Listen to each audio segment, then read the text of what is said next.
Tourist information here. No maps. Go in the city and buy what they said. Today is my one main day to explore Rome. We're gonna see how much we can do and see in a day, alright? You with me? Come along. How deep can we go? 'Cause you're pulling me straight down.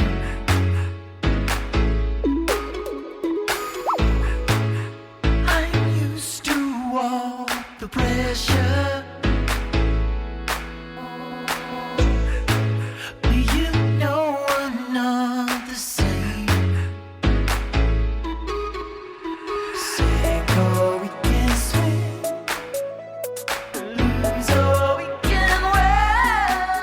Now before I start this video, I do want to thank my Patreon family out there who's been very supportive of the work that I do. You guys are my rock stars. I don't tell you guys enough. I don't do these things enough, and I really should. My Patreon family, yeah, they've been my silent cheerleaders on the side. All the video and blogging work that I do is always done through my own resourcefulness.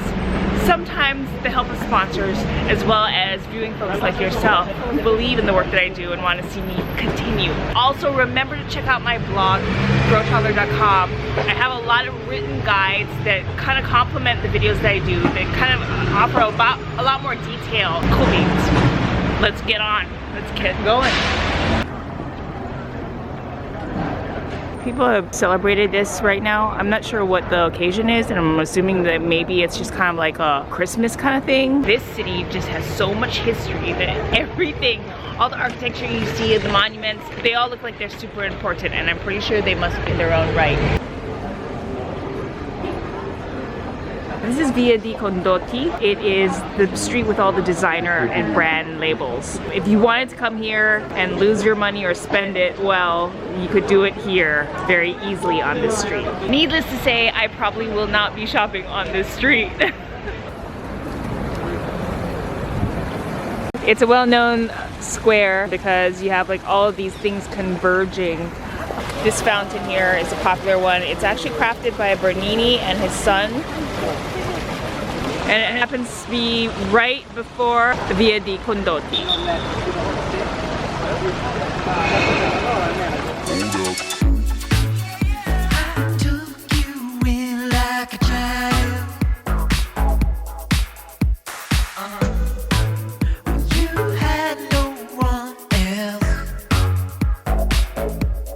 Behind me you'll see the Spanish stairs, and there's 135 stairs here. It's built in a Baroque style, which is one of the most opulent type of artistry styles. Because this was a popular area, a lot of people wanted to live here and show their works here. You have a lot of literary people here, like Keats and Shelley. Their museum is over there. There are these horse and carriages around town, and it's really sad to see that they're still being used. These days I don't like to support animal tourism just because you don't know how the animals will be mistreated or treated based on their performance. By supporting animal tourism, you just encourage it to continue and you create a business out of it. This is Via del Corso. It used to be the main street of Rome. Now this area houses a lot of boutique shops and just a lot of shopping. With Via del Corso, you'll find like a lot of offshoot streets. I don't think there's many budget shops out here, but the architecture here is really beautiful. You have sort of like French doors, a partially Baroque style, or Baroque French. This area right here is Piazza Colonna, and you'll notice this column behind me, this impressive column, is to celebrate the victory of Marcus Aurelius. And you'll notice like there's reliefs on it, like tiny little reliefs woven around the column. It's a pretty impressive piece of artwork. One of the buildings back there was for the Prime Minister. It's a very important governmental area, so you'll find a lot of police there patrolling the area. One thing to note is that it's always helpful to bring like a copy of your passport along with you in the case you're asked for documents.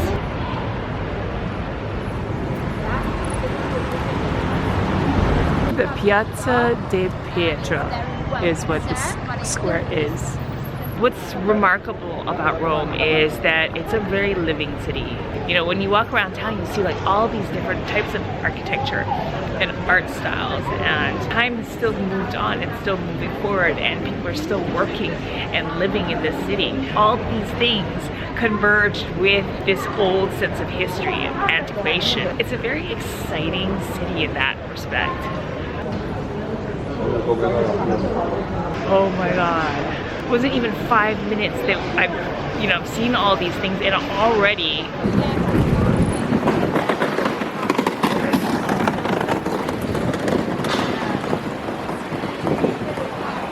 definitely one of the highlights of Rome.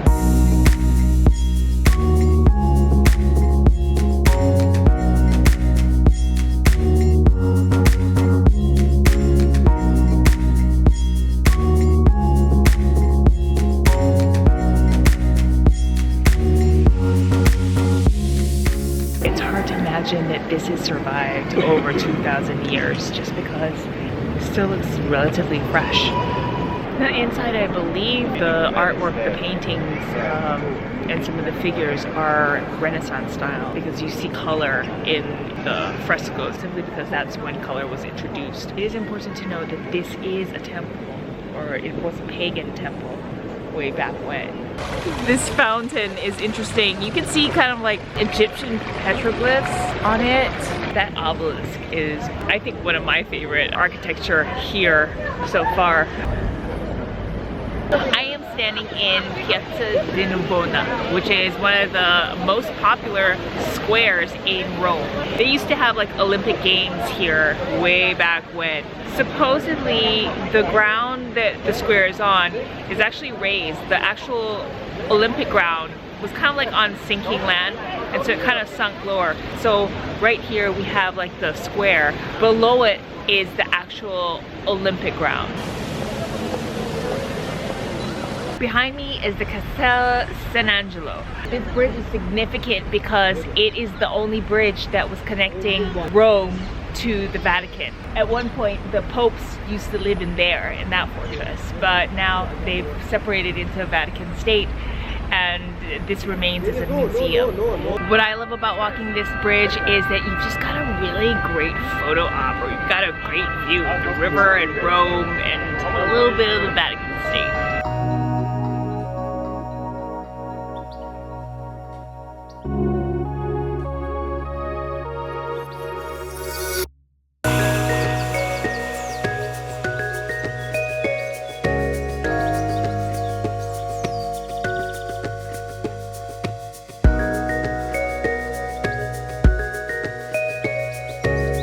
I've not had breakfast yet, and I kind of need just like a little bit of a snack to bring my energy up. I got this pretzel right here for €3. It's probably overpriced. Kind of like an unusual taste. It doesn't really taste like a pretzel. Maybe it's a different crystallized sugar or something. I don't even know what the flavor is like. But for €3, you betcha I'm gonna eat a little bit more of it.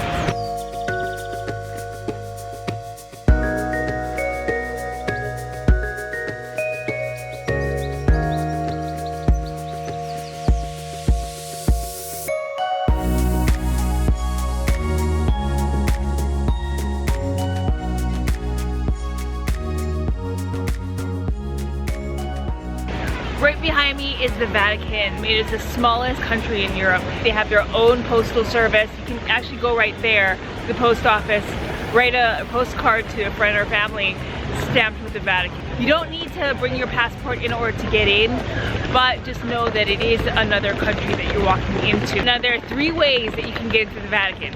1, stand in line. Some of these lines can be pretty long. 2, you can always jump on their website, reserve one of those skip the line tickets. 3, you could join a guided tour. That way you just like skip right on in, and you'll get someone who will give you information about what you're seeing in terms of going into the museum. While it's not another stamp in your passport, it is another country. And just to see the architecture around it, everything, highly worthwhile, I think.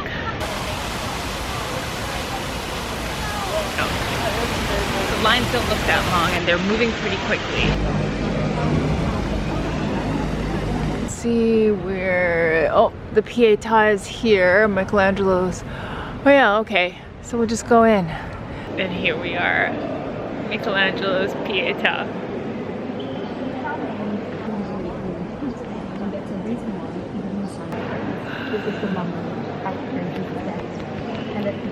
I'm feeling moved again.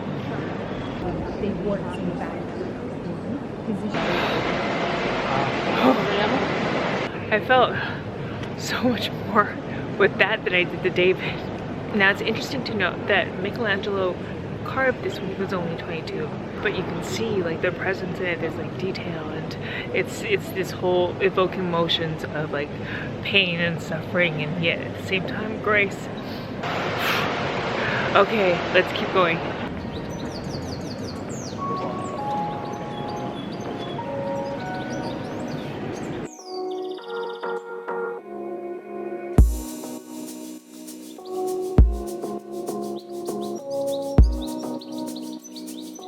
When you look at all the sculptures here, you'll notice that a lot of the figures or the poses are very active. They're not very passive at all.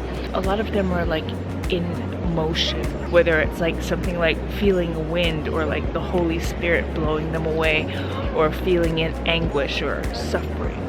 When you compare it to other sculptures in other cathedrals where, you know, the saints are just standing stoic or ethereal, like, the ones here are just they tell a story in their body position.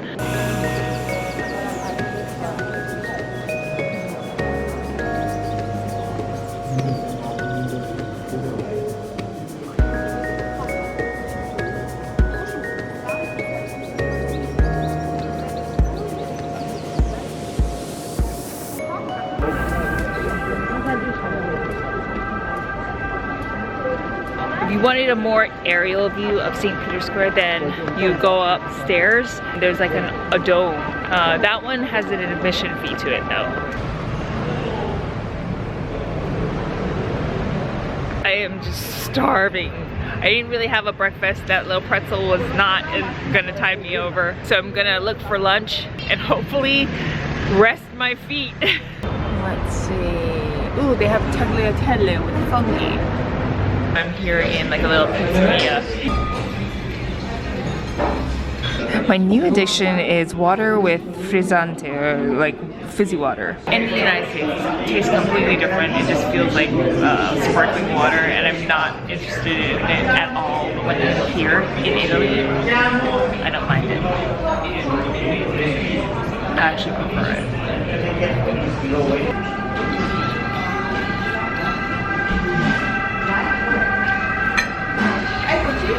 I got a tagliatelle. There's fungi inside as well as some bits of cilantro. It tastes a little stewy. The mushrooms are in some kind of like thick, maybe tomato sauce. And there are a whole lot more noodles than I thought there were. It looks misleadingly small, but it's actually, there's a lot of noodles in here.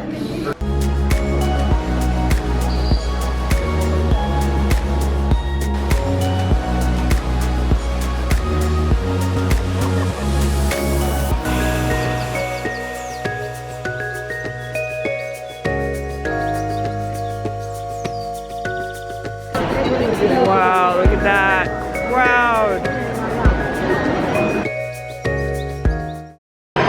Definitely Christmas time. Christmas season.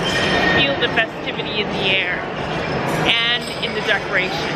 This is interesting. So it's just a bunch of sidewalk vendors selling things on the street, from bags to like toys to sketches, books or maps. It's kind of like an odd sort of collection. It kind of reminds me of New York City. In fact, I almost feel like I'm partially in Soho and partially in Midtown Manhattan. So far, this one long walking street of shops.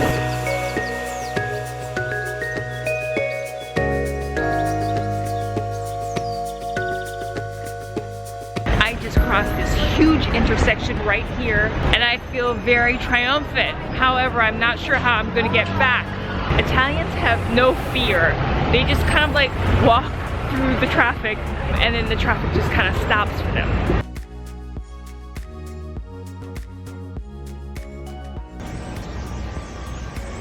Wow, you can absolutely smell the pigeon poop. Okay, I better get out from under this tree.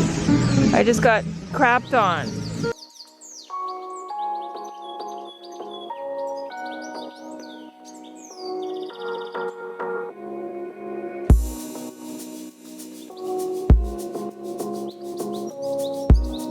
So, if you love the work that I do and you want to help me continue making videos for another year, please come out to Patreon. I have some great reward perks where you can get behind the scenes, as well as follow me on Instagram and Facebook, because I love being followed and I love when you guys comment and let me know what you think and what you feel about the video. Thanks for watching. It's through resourcefulness and viewers like you who keep my channel going. So if you love what I do and want to see me continue creating solo travel videos, why not support me on Patreon? Jump behind the scenes with others for my latest trip updates and reward perks. Stay tuned for more Italy videos as I take you behind my solo travel adventures. Until then, travel safe, smart, and fun, and may the GRRR be with you.